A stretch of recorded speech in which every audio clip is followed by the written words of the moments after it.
He, vipi tena? Asubuhi ya leo umependeza, unaenda wapi? Haya tuambiane.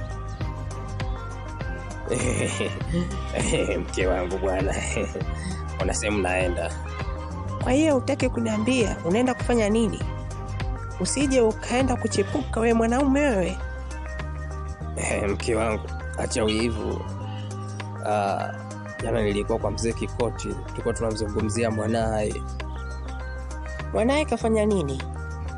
Sikia mme wangu, yule mtoto bange zishamkolea, asije akakupiga visu. Yangalia sana, sio kuweka naye urafiki kabisa. Achana na mzee Kikoti, atakuweka kwenye matatizo. Sikia mke wangu, yule mzee Kikoti ana hela. Kaniahidi kwamba nimbadilishe mwanae aingie kwenye njia sahihi.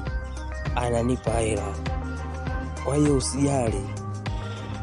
Muda ushatimia. Niwekee chai nipate kula ili niende kukutana na huyo kijana. Nikamweleweshe maneno matamu ili aelewe dunia ipo vipi. Naona iko kitu umekipania. Haya bwana, nenda safari njema, tuankwekee chai ili unywe ili uende. Kwa hiyo rafiki yako Kikoti, sijui kwa mtoto wake Kikoti akikupiga mavisu. Haya bwana.